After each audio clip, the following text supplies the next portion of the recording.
¿La niña está bien? Ah, ¿Qué tal si oramos? Oremos. Bendito Dios, te ruego, Padre Celestial, que tus ángeles estén en, en nuestra presencia. Bendice esta chiquita, Señor. Cuídala, Padre Celestial. No dejes que el maligno se acerque a ella. Permítenos seguir, Señor, estudiando tu palabra. En Cristo Jesús. Amén.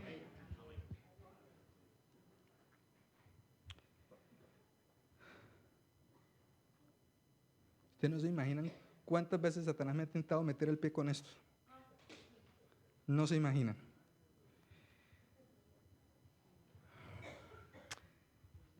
Estábamos leyendo en la primera carta a los Corintios, el capítulo 3, versículo 1 en 4.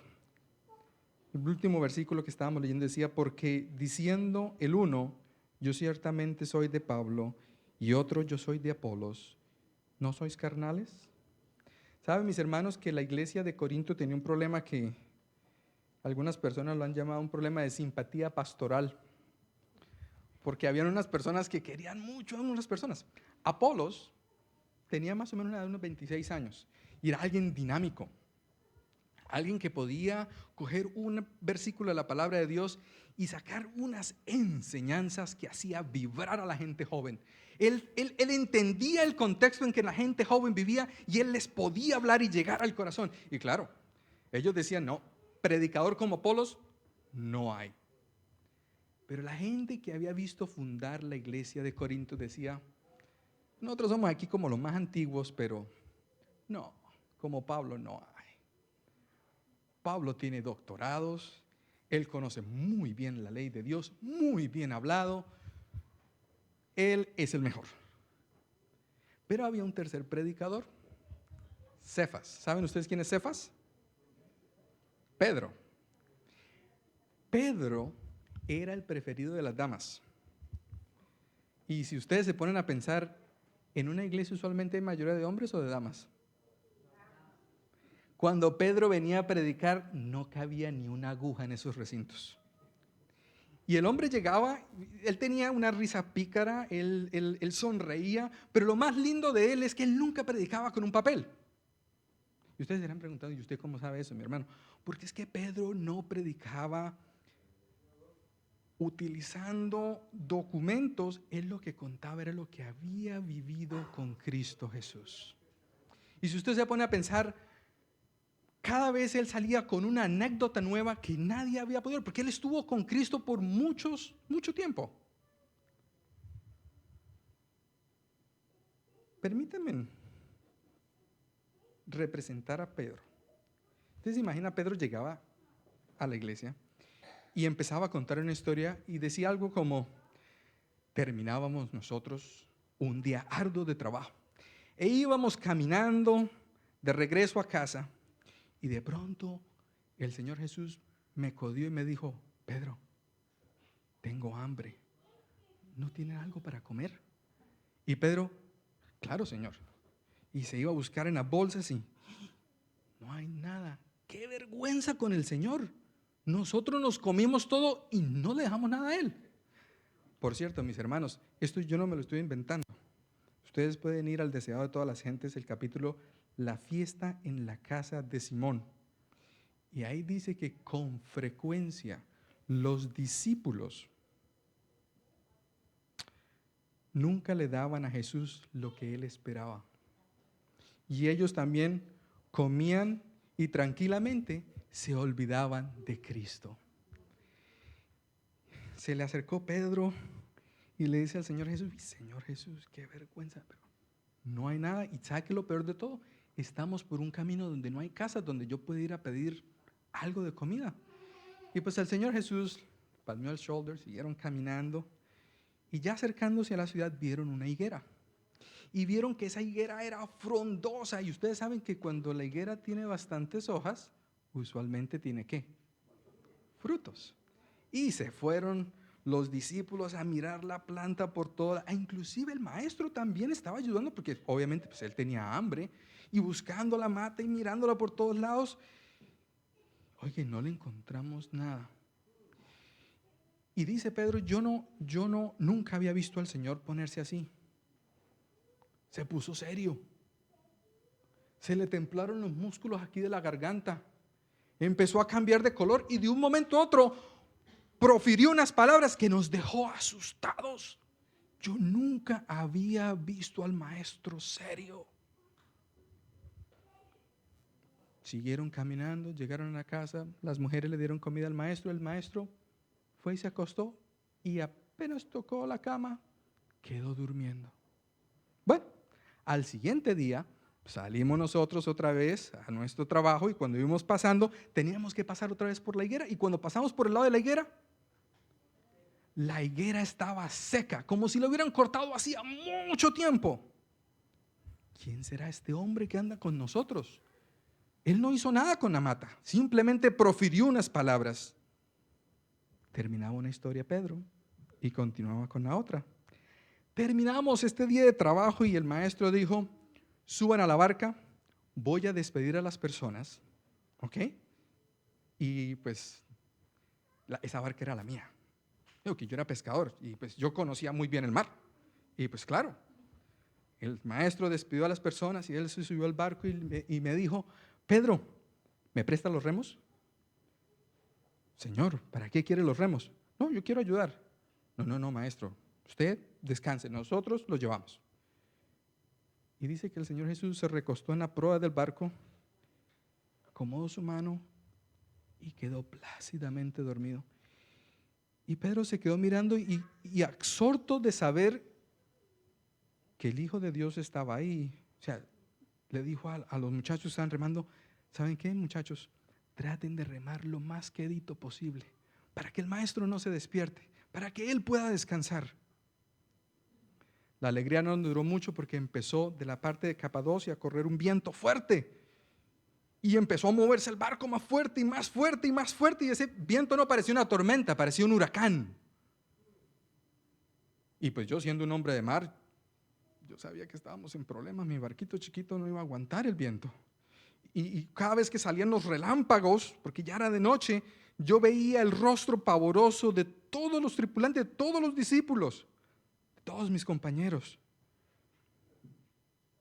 De pronto yo me desesperé y fui y toqué al maestro, maestro, nos hundimos. Y el Señor Jesús se levanta, lo mira, me coge del hombro, se reincorpora y reprende al mar y al viento y todo quedó tranquilo. ¿Quién era este hombre que con su voz controlaba no solamente el agua, pero el viento? Podía controlar cualquier cosa. Terminaba una historia y empezaba la otra. Habló de las bienaventuranzas, de la multiplicación de los panes y los peces, el sermón del monte, tantas cosas.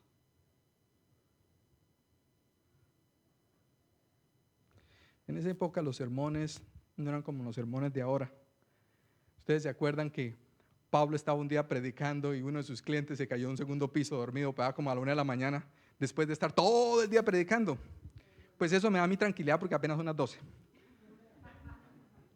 Pero si ustedes se ponen a pensar, Pedro contaba las historias. Yo no puedo ni siquiera imitar eso porque yo no estuve con el Señor. ¿Se imaginan estar uno a uno con el Señor? Sin embargo, mis hermanos, el conflicto persistía en la iglesia porque ¿quién podía mejor que Pedro? Pero los jóvenes se entendían con Apolos y la gente que le gustaba la parte doctrinal se entendía muy bien con Pablo. Y por eso Pablo escribió varias cartas tratando de mitigar y controlar eso. Pero yo les voy a contar esta anécdota, mis hermanos. Ustedes conocen la enfermedad coronaria, ¿verdad? Y ustedes han escuchado que uno puede colocar stents y hacer bypass coronario y todo eso que suena como milagro. Pero eso no arregla el problema. Eso simplemente contemporiza el problema. Si yo le abro a usted una arteria y le pongo un stent ahí, la enfermedad que produce las placas de colesterol todavía está ahí. Y pretender que Pablo estaba tratando de remediar el conflicto que había entre los diferentes estilos de predicación no era lo importante. Y hay un versículo, quiero que lo busquen, y ese es el tema central, en la segunda carta a los Corintios, porque él escribió todo esto en aras de solucionar el problema en realidad que era. Busquen en segunda de Corintios, el capítulo 5, el versículo 16. Segunda de Corintios dice así: de manera que nosotros de aquí en adelante a nadie conocemos según la carne. Y aun si a Cristo conocimos según la carne, ya no lo conocemos así. ¿Qué quiso decir Pablo con eso? ¿Saben una cosa, mis hermanos? Por muchos años, por lo menos yo, había leído ese versículo y como que lo pasaba.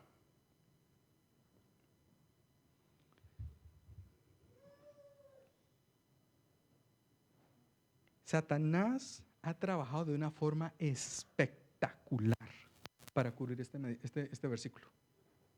Les voy a colocar un ejemplo para que me entiendan. Cuando la iglesia primitiva salió de las manos del Señor Jesús, ellos guardaban el sábado, ¿verdad? Y el tiempo empezó a correr y después de más o menos unos 350 años, ya no era solamente el sábado. Metíamos un poco ahí el domingo porque es el fin de semana, hagámoslo más larguito. Es el día en que fue la resurrección del Señor Jesús y deberíamos celebrar eso. Y siguió así de a poquito cambiando. Y al día de hoy, si usted le dice a alguien que el día de reposo es el sábado, le van a decir, no, es el domingo.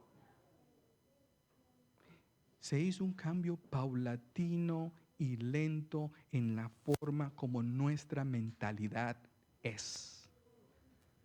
Por eso a la ley y al testimonio. Si no es conforme a esto,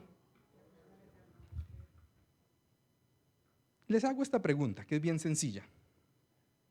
¿Quién era Jesús antes? Y a propósito, el verbo ahí está mal conjugado y después les explicaré por qué.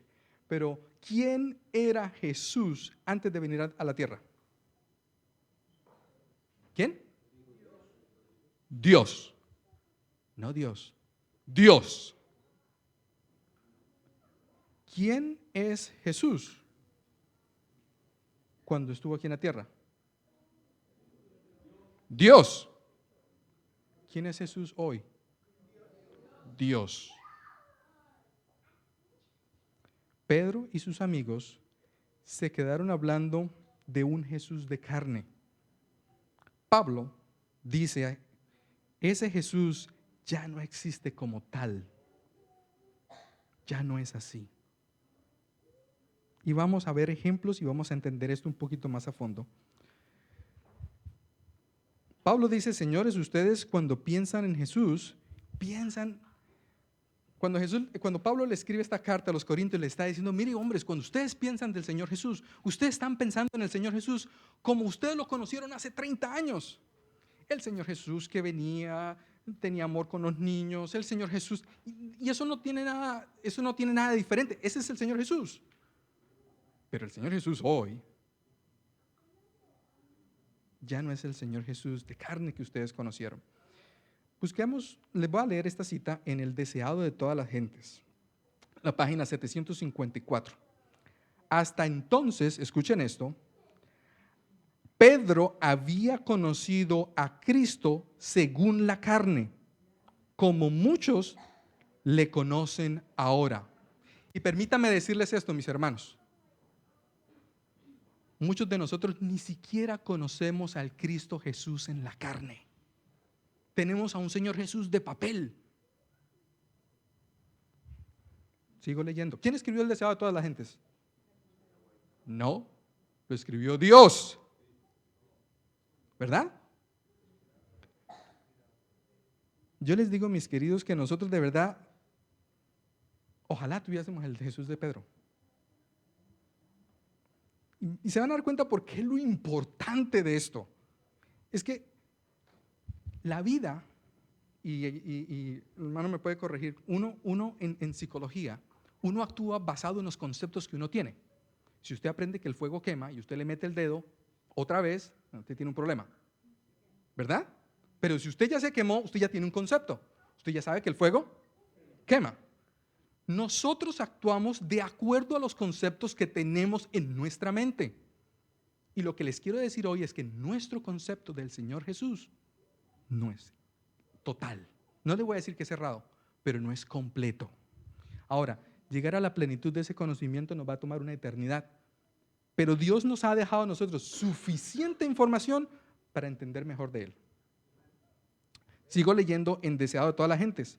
Pero ya no había de quedar así limitado. Vuélvele otra vez la cita. Hasta entonces Pedro había conocido a Cristo según la carne. Pero muchos le conocen ahora. Perdón, como muchos le conocen ahora. Pero ya no había de quedar así limitado. Ya no le conocía como le había conocido en un trato con él en forma humana.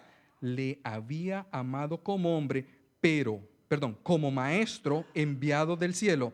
Ahora le amaba como Dios.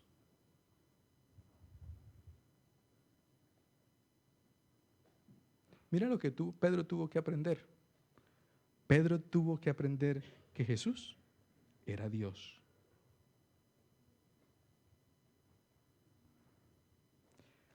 Esto es algo interesante porque cuando uno tiene una cita, les voy a poner un ejemplo.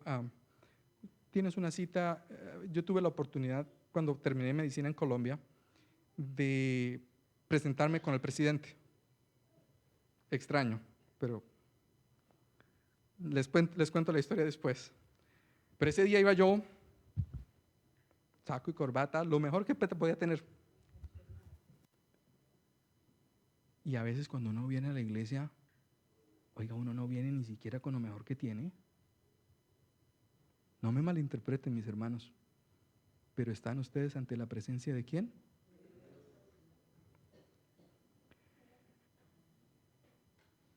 El de Pedro era un Jesús de carne. Y como les decía a ustedes, el de nosotros muchas veces es de papel. Y les hago esta pregunta. Cierren sus ojos. Piensen en el Señor Jesús.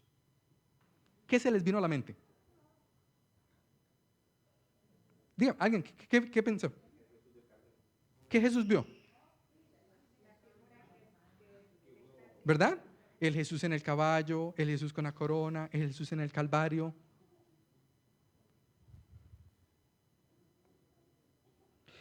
Escuchen esto, mis hermanos, cuando hablo del Calvario. El único recurso que tiene el hombre para la salvación es el sacrificio de Jesucristo. No hay cosa más grande en el cielo que el sacrificio del Señor Jesús. Hace unos años atrás, Hollywood sacó una película. ¿Se acuerdan? La Pasión del Señor Jesús. Ok, no voy a preguntar cuánto la vieron porque la verdad no quiero saber. Pero, cuando salió la película, unos hermanos en California bajaron la película de una forma pirata antes de que saliera. Y llamaron a los ancianos de la iglesia. Oye, hermano, mire, esta película es que está buenísima. Vamos a verla. Y eso fue en verano.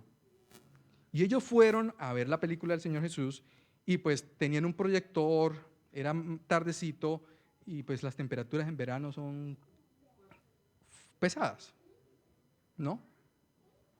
Por encima de los 90 grados. Entonces, ¿cómo iban los hermanos vestidos a ver la película? ¿En saco y corbata?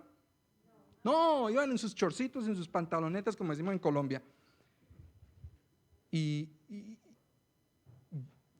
todo tenían listo, tenían sus refrescos, tenían sus palomitas de maíz, tenían sus sándwiches. Y mis hermanos, ustedes están hablando de Dios. La muerte de Cristo no es un espectáculo, no es un show. Como dicen los americanos, dice serious business. ¿Cómo nosotros estamos tomando a Dios en realidad? Si ustedes leen, los invito a que busquen en Apocalipsis, capítulo 5, versículo 11, por favor, 11 en adelante. Dice así, Apocalipsis, capítulo. ¿Quién escribió Apocalipsis, por cierto? Fue inspirado por Dios, pero ¿quién lo escribió? Juan. ¿Quién era Juan? El discípulo amado. Escuchen esto porque esto nos va a servir para más tarde. Por cierto, muy interesante la explicación de por qué el discípulo amado, pero eso es para el próximo tema. Y miré y oí la voz de muchos ángeles alrededor del trono y los seres vivientes y de los ancianos, y su número era millones de millones.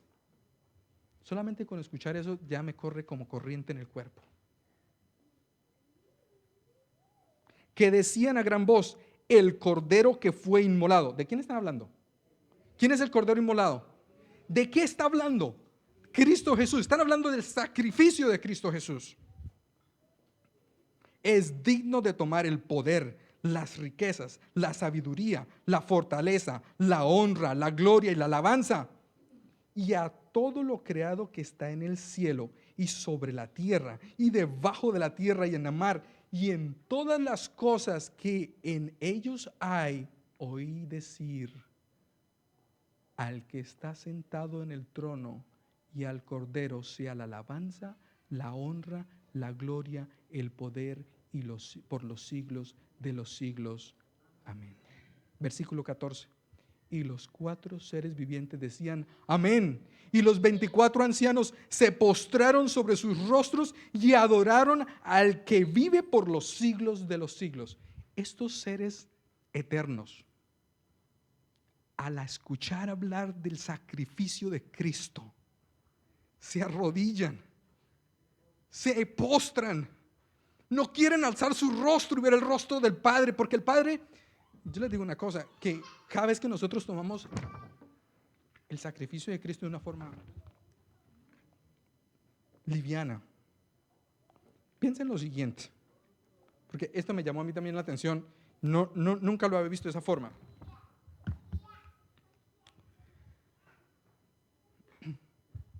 No hay regalo más grande que dar a su propio hijo por la salvación de alguien más.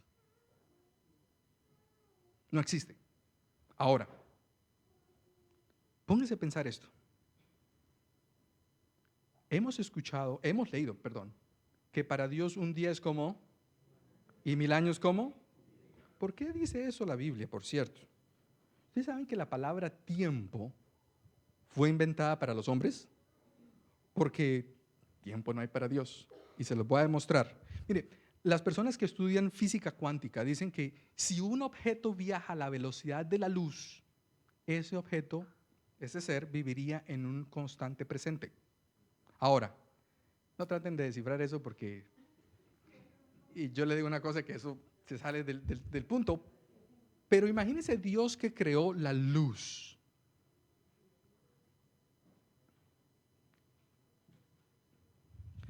Escuchen esto que dijo el Señor Jesús. Un día estaba hablando con unos rabinos y con unos fariseos y él dijo: sí, yo conocí a Abraham.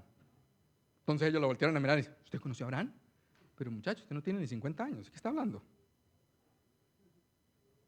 ¿Cómo replicó el Señor Jesús?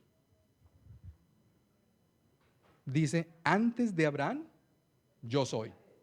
Momento, conjugó mal el verbo, porque él debió haber dicho: antes de Abraham, yo era. Pero es que Jesús no tiene pasado. Él vive en un constante presente. Fíjese que esto no es un error gramatical. Este es Dios demostrándonos quién es Él. Antes de Abraham, yo soy. Y esto no pasó una vez. Esto está hablando del pasado. Al final, en Mateo 28, cuando ya el Señor Jesús se va a ir, le dice a los discípulos: ahora, he aquí, yo estoy con vosotros todos los días hasta el fin del mundo. Y si el Señor lo dice así, está bien, pero si yo lo fuese a decir, yo no pudiera decir eso, está mal conjugado. Usted debería decir: he aquí, yo estaré con vosotros todos los días hasta el fin del mundo. Pero el Señor Jesús no tiene un pasado, no tiene un futuro. Él solamente tiene un presente. Ahora, ¿por qué traigo eso a colación? Porque cada vez que nosotros maltratamos o tomamos livianamente el sacrificio de Cristo, para Dios el Padre, el Calvario está ahí. Hermanos, yo no sé, ahora que yo tengo una niña, Esto se me está abriendo los ojos, porque ya el amor paternal es algo diferente. Y eso es algo como una muestrica de esos free samples que le dan a uno de los perfumes. Esto es un free sample del amor. ¿Me entienden? Y yo estoy empezando a ver tan insondable e inmenso el amor de Dios y yo tan bajo y tan descuidado que soy con las cosas de Dios. Viene una Semana Santa y tenemos un programa aquí especial. Ponen ustedes la foto del Señor Jesús con una corona de espinas en el boletín. ¿En dónde termina el boletín? En la basura. Tenemos una campaña aquí hermosa y ponemos al Señor Jesús ahí. Terminó la campaña, espectacular. ¿Para dónde va esa cartelera? Por allá al cuarto de los ratones.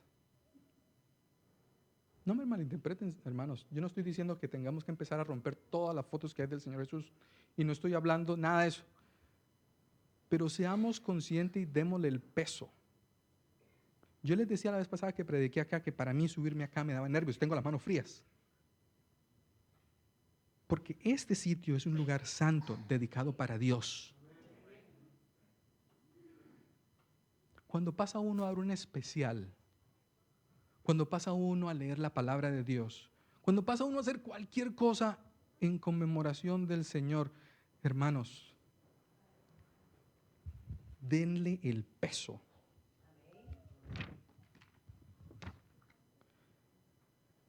Ahora yo les iba a preguntar esto porque yo les dije que Satanás había estado trabajando constantemente en esto de una forma espectacular. ¿Cuáles son las dos fiestas religiosas más comunes en el ámbito cristiano? ¿Navidad?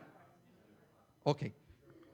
¿Cómo Satanás, escuche lo que estoy diciendo, cómo Satanás muestra al Señor Jesús en Navidad? Un niño. Ok, yo les voy a decir eso. ¿Usted le teme a ese niño?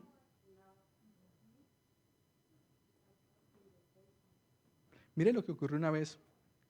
Ahora, Semana Santa. ¿Cómo muestra Satanás en Semana Santa al Señor Jesús? Crucificado, inválido, que no pasa nada. Mire que un día un niño iba entrando, y esto es una anécdota de verdad, iba entrando con una mamá, ellos son visitas, las trae otra hermana, y el niño venía y entra a la iglesia y ve un cuadro del Señor Jesús en la cruz del Calvario y pregunta, ¿y quién es él? Entonces la mamá le dice, papito, ese es el Señor Jesús. Ah, uy, me va a tocar decir a Hall que le venga a ayudar. Los niños son espontáneos. Los niños lo único que ven es un hombre inválido subido allá en una madero. Ahora, no me malinterpreten, hermanos. Yo lo que quiero es que ustedes piensen que el concepto que nosotros estamos enfatizando de ciertas cosas no es completo. Mire que cuando tú entres en alguna pena, ¿se acuerda? Estudiamos la vez pasada el horno de fuego y yo les decía a ustedes, no se coloquen de pie si usted no tiene en realidad 100% el carácter de Cristo, porque cuando usted entre al horno de fuego, los únicos que han de ver la presencia y la gloria de Dios son aquellos los cuales están agarrados de Cristo. Miren, mis hermanos, que cuando uno tiene un encuentro con la muerte, uno empieza a sondear un poquito más el poder de Dios y su presencia. A mí me pasó una oportunidad, yo sentí ese día me iba a morir y les puedo confesar que hasta el día de hoy jamás he sentido tanta paz. Y ustedes dirán, ¿usted qué está hablando, hermano? Porque yo salí de la iglesia, como dicen, a mí me cogieron confesado. Y dije yo, si aquí me tocó, me hicieron un favor. Ahora, a lo que quiero llegar es, hermanos, esa relación con Cristo necesita estar todos los días. Y eso nos guía a nosotros en realidad a demostrar quién es Cristo, no solamente en nuestras acciones, en nuestras palabras, pero en nuestro sentir. Les decía a ustedes, ¿le tiene uno temor al Cristo que nosotros representamos crucificado o al niño como Satanás lo hace? El ángel de Jehová acampa alrededor del que le temen. El principio de la sabiduría es el temor. La sabiduría de Jehová es para los que le temen. Están a Proverbios. Los que le temen Con los que le temen, comparte sus misterios. Salmos 25. El temor es algo crucial. Ahora, yo no estoy hablando de miedo. Pero si usted necesita llamar a Hulk para que le ayude al Cristo que está en la cruz, ¿me hago entender? Y los niños son sinceros, los niños son transparentes. Ellos solamente dicen lo que ellos ven uno está representando. Vamos a dirigirnos al libro de Génesis, el capítulo 9, versículo 20 al 24. Esto es otro ejemplo. Génesis, el capítulo 9, versículo 20 al 24. Después comenzó Noé a labrar la tierra y plantó una viña. Ustedes conocen muy bien la historia. Y bebió del vino y se embriagó y estaba descubierto en medio de su tienda. Y Cam, padre de Canaán, vio la desnudez de su padre y lo dijo a sus dos hermanos que estaban afuera. Entonces Sem y Jafet tomaron la ropa y la pusieron sobre sus propios hombros y andando hacia atrás cubrieron la desnudez de su padre, teniendo vueltos sus rostros. Así no lo vieron la desnudez de su padre. Y despertó Noé y de su embriaguez y supo lo que había hecho su hijo joven. Y ustedes saben el resto de la historia. Ahora, ¿por qué traigo esto a colación? ¿Sabían ustedes que hasta el año más o menos 900, 1000, al Señor Jesús se le dibujaba desnudo en la cruz del Calvario? ¿A quién se le ocurre, si algo catastrófico le llega a pasar al papá de uno, tomar una foto y ponerla en un cuadro? ¿A quién se le ocurre hacer eso? Piense, Dios Padre se lastima como la forma que nosotros tratamos ese evento tan sagrado que nos da permiso de ser salvos. Y estoy tratando de decir esto con amor, hermanos, porque a uno le da a veces, como dicen los mexicanos, coraje. Éxodo 20. Y por favor, hermanos, no digan que ustedes saben este versículo, porque si se lo saben no lo han entendido, pero Éxodo 20 dice: no te harás imagen ni ninguna semejanza de lo que está arriba en el cielo, ni abajo en la tierra, ni debajo de la tierra. ¿Es una sugerencia? Dios no tiene una orden. Ahora, si ustedes buscan en Deuteronomio, si vamos a ir un poco más rápido de lo que estaba pensando, pero si ustedes van a Deuteronomio, el capítulo 4, el versículo 11 en adelante, Deuteronomio, el versículo 4, versículo 11 en adelante, dice, aquí nos da la explicación por qué. Y os acercasteis y os pusisteis al pie del monte, y el monte ardía en fuego hasta en medio de los cielos, con tinieblas, nube y oscuridad. Versículo 12. Y habló Jehová con vosotros en medio del fuego. Oísteis la voz de su palabra, mas a excepción de oír la voz, ninguna figura visteis. Versículo 13. Y él os anunció su pacto, el cual os mandó poner en obra los 10 mandamientos y los escribió en 2 tablas de piedra. Versículo 14. A mí también me mandó Jehová en aquel tiempo que os enseñase los estatutos y los juicios, para que los pusieseis por obra en la tierra a la cual pasas a tomar posesión. Nos adelantamos al versículo, no, sigamos leyendo ahí. Guardad pues vuestras almas, pues ninguna figura visteis en el día que Jehová habló con vosotros en medio del fuego, para que no ¿qué? Para que no corrompáis y hagáis para vosotros escultura, imagen de figura alguna, efigie de varón o de hembra, figura de animal o alguno que está en la tierra, figura de ave, alguna alada que vuela por el aire, figura de ningún animal que se arrastre sobre la tierra, figura de pez, alguno que haya en la tierra debajo de la tierra. Versículo 23, guardaos, no os olvidéis. El Señor Jesús dice eso tantas veces. Perdónenme lo que voy a decir, pero me parece ridículo que tomemos las cosas tan livianamente. Guardaos, no os olvidéis del pacto de Jehová vuestro Dios, que Él estableció con vosotros, y no os hagáis escultura o imagen de ninguna cosa que Jehová tu Dios te ha prohibido. ¿Saben una cosa, mis hermanos? Hemos llegado a, cuando digo hemos, estoy hablando de la humanidad. Hemos llegado a tanto punto que representamos al Señor Jesús con algo de yeso o con algo de madera que ni siquiera puede caminar, toca cargarlo. Y algunos de ustedes, mis hermanos, me dirán, hermano, pero nosotros no hacemos eso. Sí, nosotros lo hacemos. Ahí está su Cristo de papel. Pero nosotros no lo adoramos. Vuelvo y le leo Éxodo. Porque ahí no dice una o la otra. No, una y la otra. Dice una o la otra. ¿Me hago entender?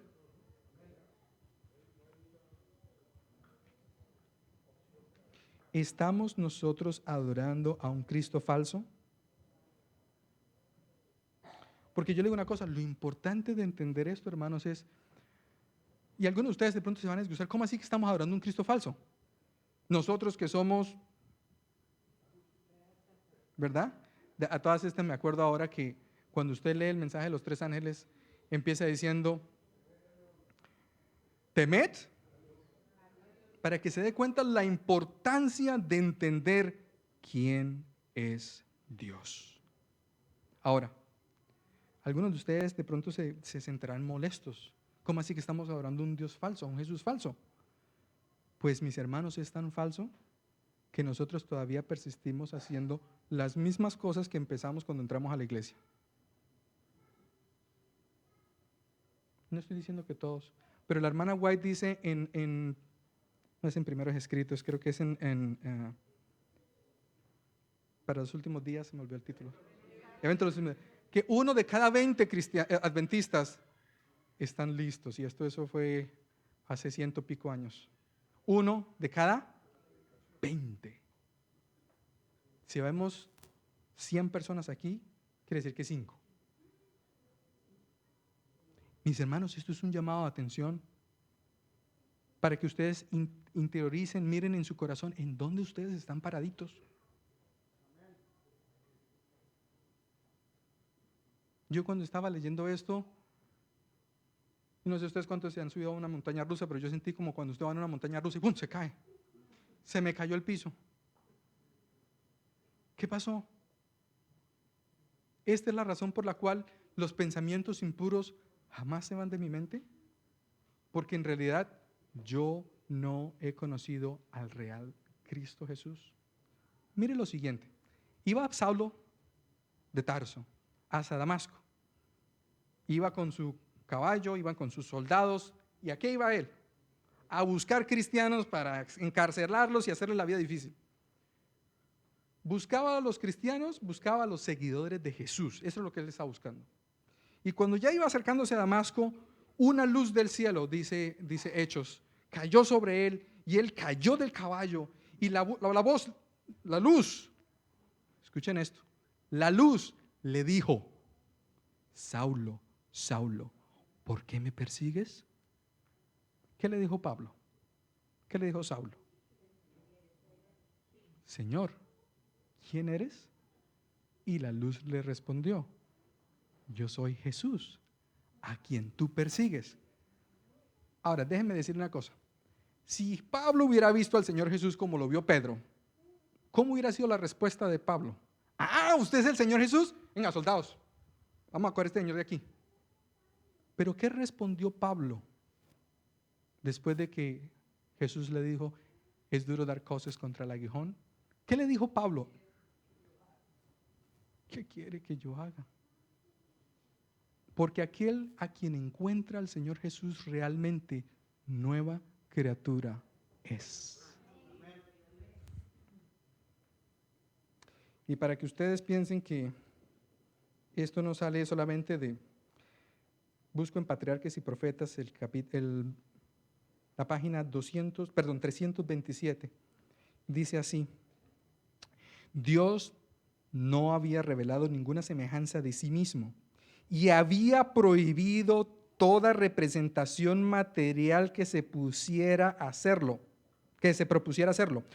Los extraordinarios milagros hechos en Egipto y en el Mar Rojo tenían por fin establecer la fe en Jehová como invisibles y todopoderosos, ayudador de Israel, como el único Dios verdadero, y el deseo de alguna manifestación visible de su presencia había sido atendido con la columna de nube y fuego que había guiado al pueblo, y con la revelación de su gloria sobre el monte Sinaí. Pero estando la nube de la presencia divina todavía ante ellos, volvieron sus corazones hacia la idolatría de Egipto y representaron la gloria de Dios invisible por una imagen de un buey. Quiere decir que cuando nosotros buscamos las representaciones del Señor Jesús, es algo natural, es algo que está en nosotros. Nosotros queremos palpar y tocar, nosotros queremos ver, y por eso Dios dejó esas cosas. Dios es un fuego eterno y así lo deberíamos nosotros ver. Para que tengan ustedes en mente esto, cuando nosotros tenemos niños pequeños, ahora no me malinterpreten, a los niños hay que darle leche, ¿estamos? Pero tengan en cuenta qué tipo de leche le están dando. Cuando ustedes tienen un niño pequeño, ustedes le muestran al niño: mire, aquí está el Señor Jesús con el corderito tan bonito, el Señor Jesús con los niños tan bonito, el Señor Jesús con los abuelitos tan bonito. Pero en la medida que el niño va creciendo y se va haciendo un pensamiento más abstracto, nosotros tenemos que llevar al niño mejor conocimiento de quién es Jesús. Porque cuando este niño pase a tener un conocimiento abstracto total y se meta en líos y uno le diga: órale al Señor Jesús, el Señor Jesús que él tiene en concepto es ese de papel de la ovejita, y eso no sirve. El niño ya tiene, perdóneme la expresión, envenenada la cabeza con un concepto que lo único que lo va a llevar es a salir de la iglesia. Y por eso la mayoría de nuestros criaturos se van de nuestras iglesias, porque nosotros no hemos podido enseñarles quién es Jesús. Cuando yo les decía el sermón pasado acerca de Sadrach, Mesach y Abednego, qué hombres tan espectaculares, pero ¿sabe a quiénes me les quito el sombrero? A los papás, a los padres de ellos, porque fueron capaces de inyectarle a esos jóvenes el verdadero conocimiento de quién es Cristo Jesús. Leo de Conflicto de los Siglos, la página 738. Me disculpan que la letra es pequeña y no lo alcancé a pasar aquí. No había encontrado esta cita hasta esta mañana. Dice: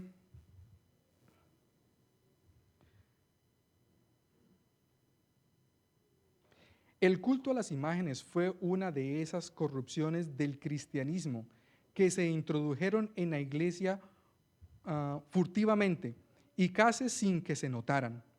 Esta corrupción no se desarrolló de un golpe, cual aconteció con otras herejías, pues en tal caso habría sido censurada y condenada enérgicamente, sino que una vez iniciada en forma disfrazada y plausible, se fueron introduciendo nuevas prácticas una tras otra, de modo tan paulatino que la iglesia se vio totalmente envuelta en la idolatría, y no solo sin una enérgica oposición, sino sin siquiera protesta resuelta alguna.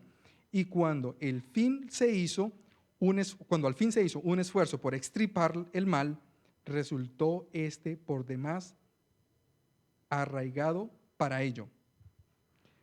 La causa de dicho mal hay que buscarla en la propensión idolátrica del corazón humano a adorar a la criatura más bien que al Creador.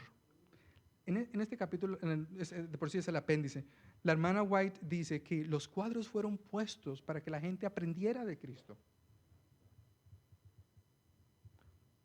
Satanás sabe muy bien cómo trabaja. ¿Usted cree que está haciendo algo bien, mis hermanos? Satanás sabe cómo mete las cosas. Así cambió el sábado por el domingo. Así nos puso a nosotros a tener imágenes. Ya casi terminamos y los invito a que busquen el libro de Apocalipsis.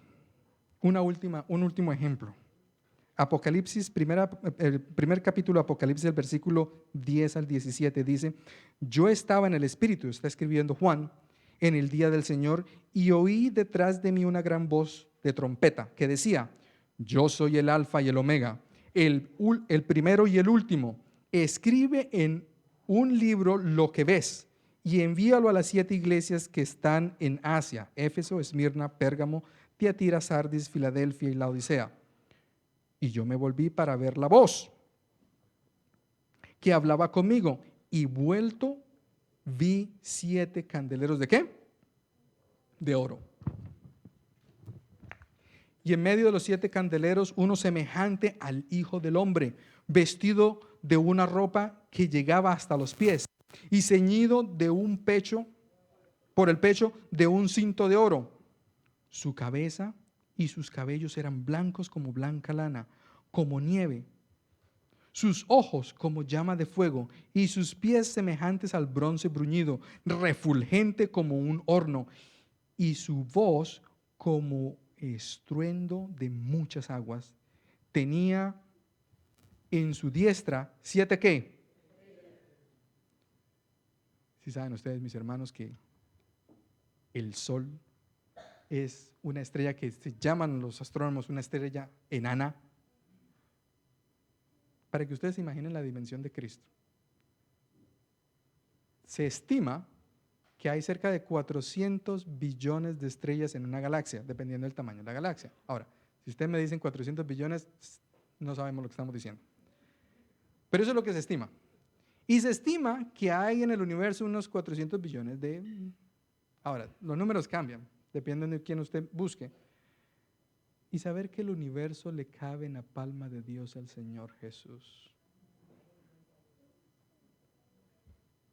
Tenía en su diestra 7 estrellas, de su boca salía una espada aguda de 2 filos, y su rostro era como el sol cuando resplandece en su fuerza. Y mire lo que dice Juan.